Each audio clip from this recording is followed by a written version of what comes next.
May 18, 2008, Seattle, Washington. It's a quiet Sunday, and Denise Gubernick rides a King County Metro bus heading into the city. I was on my way to a cheese festival at Pike Place Market in downtown Seattle, and it's an annual event, and I was on my way down to go do some workshops and wander the booths and try new cheeses. Though Denise doesn't take public transportation very often, she recognizes a woman named Jeannie sitting near the front of the bus. She's a busker at Pike Place Market, which is a musician. She performs there. And I just saw her and, knew she was on her way to the market, just like me. Everything about the ride seems normal until the bus stops at the corner of 15th Avenue West and West Armour Street. A young man got on the bus, very nicely dressed. I think it was like a Mariners season ticket thing around his neck, so he was obviously on his way to a Mariners game. And he came on, paid his fare, turned around, and punched Jeannie in the side of the head, so hard that it snapped her sunglasses right off of her face. Before the bus can even pull away, the man punches Jeannie in the face, screaming, "The sick must die!" He continues to hit Jeannie until the passenger sitting next to her tries to push him off of her. It's all caught on the bus security camera. It was really shocking. I remember hearing people screaming. 3 passengers from the back of the bus rush forward, struggling with the man and trying to keep him from attacking Jeannie. Denise is right behind them.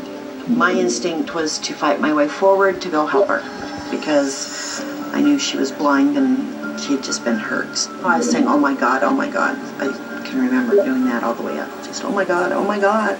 While the other passengers try to subdue the attacker, Denise moves in, throwing her body over Jeannie. I'm a mother. That's my instinct. Protect. I just kind of pushed my way through, and I sat next to her and just, held her. And I just stayed there and looked up once in a while to see what was going on, but basically just held her and told her it's going to be okay. He was yelling, "God says all sick must die. I'm hearing this from God." And he kept yelling things about God. And at one point I looked up at him and I was crying. Jeannie wasn't, but I was crying. And I asked him, "Why? Why did you hit her?"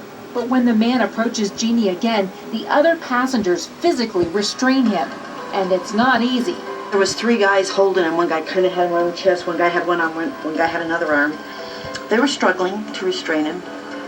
They were all kind of shuffling to keep their footing because he was trying to pull away. I wasn't scared so much as I just hoped he didn't hit me. That's all. I just was kind of going like this, waiting for the punch, but it didn't come, It takes a little while, but finally, the man stops struggling. He finally calmed down and kind of his head slumped. The passengers continue to hold him until police arrive on the scene.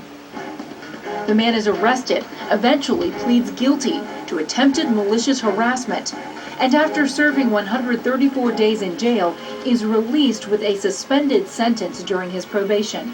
Jeannie suffers a cut to her face. He hit her so hard that this snapped here, and so it went into her temple, so she had a cut in her temple that was bleeding. Denise and the other passengers who helped that day are honored by the King County Sheriff's Department for their bravery. And for her part, Denise is proud she helped someone in need. A lot of people don't care about things, but I do. I care a lot about a lot of things. And that's the difference, I guess.